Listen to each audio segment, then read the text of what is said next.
scars to prove it. We ask the same 5 questions every week, providing you with chewable bits of expertise. I'm your host, Katie McEwen, the Procurement Girl, representing BuyerQuest, the most user-friendly procurement solution in the world. TenureTalks streams live every Friday on LinkedIn and is available anywhere you get your podcasts.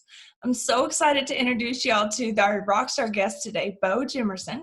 He has over 20 years of experience in procurement and supply chain and is currently the CPO at the University of North Carolina in Chapel Hill. Thank you so much for joining us, Beau. Thank you for having me. Yeah, it's great to have you here. So tell me a little bit about what you've been working on this year and kind of what your focus is. Well, overall, I think the first thing that we were working on when the year started was trying to modernize procurement and supply chain and those things that pretty much everybody deals with in my role. And then COVID hit.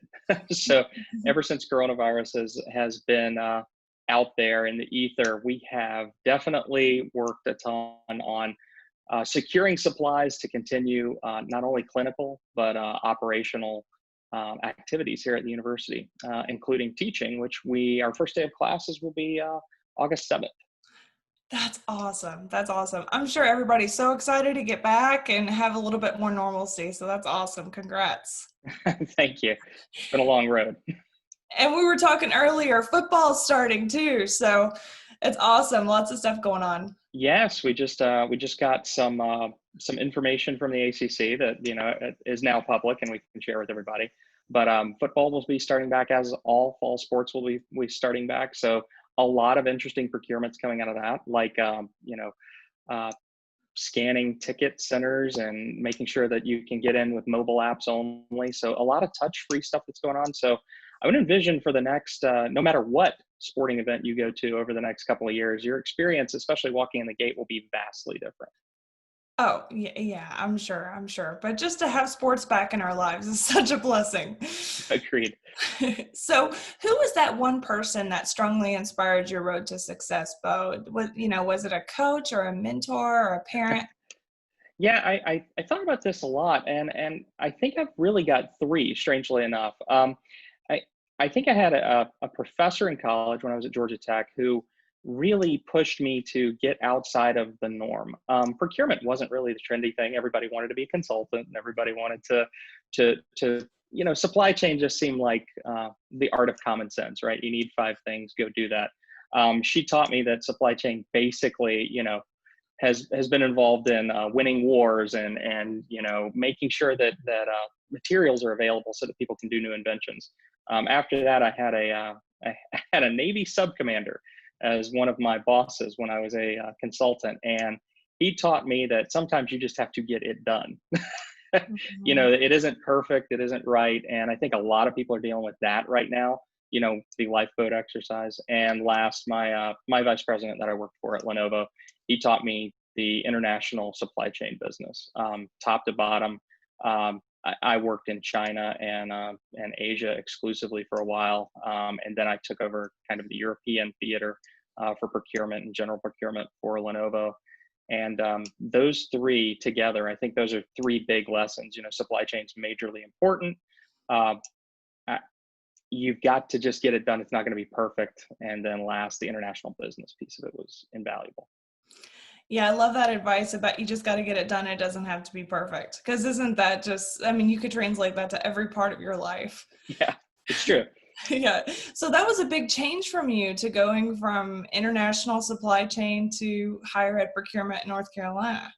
It was a big transition, but really worth it. I think a lot of people now are going to start looking away from the international assignments and looking more toward, I wouldn't say industries only centered in the United States, but maybe non-traditional areas.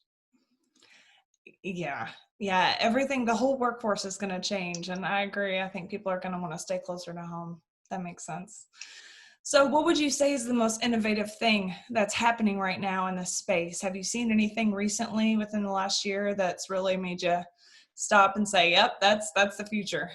Yeah, there's probably 2 things. One is, and I don't think there's any industry that's not going to say this isn't procurement or supply chain centric.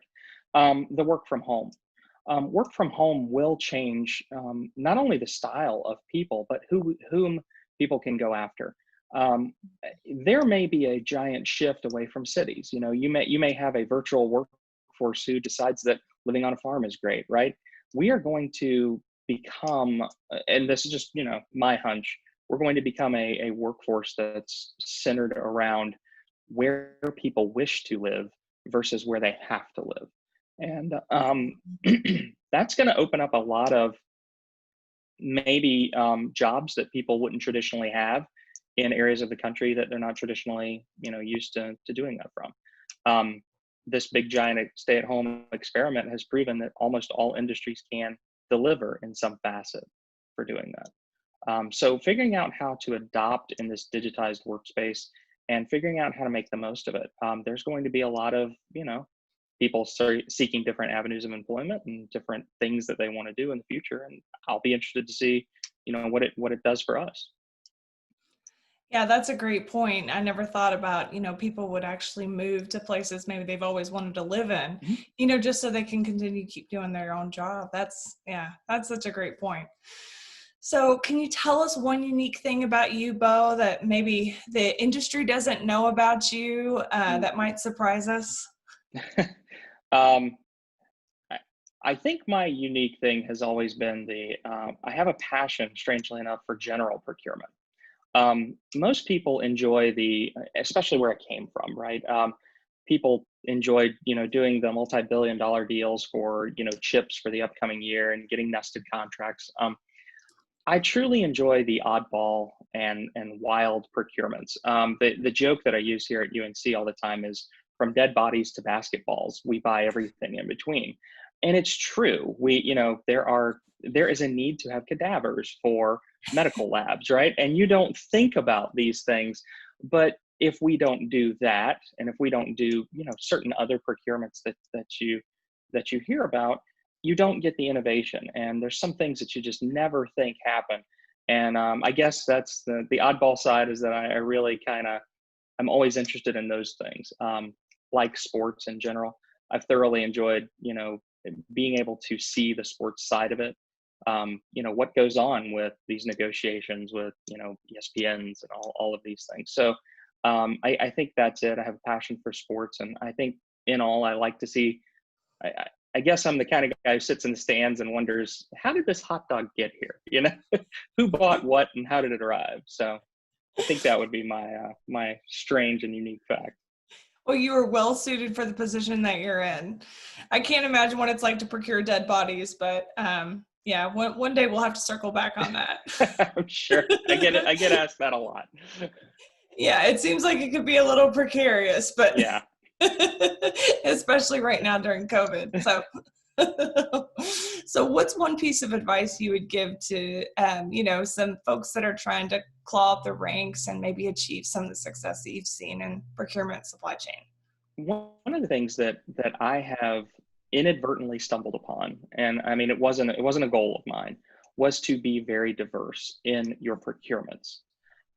And many people would say, well, you can't necessarily do that in a traditional environment. So coming from Lenovo, people there, they work in direct procurement. I know the price of motherboards, the price of hard drives, all that kind of stuff. But along the way, I would encourage every procurement person to take a stint or a piece of time doing general procurement, buying hotel contracts, renting and leasing space, real estate, some of those things, even if it's only 24 months of your assignment, because when it's easy when you're the gorilla in the room buying all of the supply. It's harder when you're the small person who wants to, or when your spend is small to the city of Saskatchewan, right? You want to make sure that you have seen all sides of that. I think that the diversity of experience in procurement, if you don't have, so switching gears, once you become a manager, you should look for those people who maybe have bought things that you have not bought. And I think that makes your team really, really, really successful. Yeah, absolutely. And very diverse. You have a lot of diverse set of skills that you're able to translate into any department they throw you at. So Yeah, that's excellent advice. Well, thank you so much for that, Beau. We really appreciate it. Thank you so much for joining us. Thank you so much for the audience tuning in today. We really appreciate it. I think you're going to inspire a lot of folks to maybe consider a career in procurement supply chain. So I really appreciate that. Good luck with everything. Good luck with the season this year. And yeah, I hope y'all go out there and have a very blessed week. Happy Friday. Thank you much. Bye, Beau. Thank you so much. Bye-bye.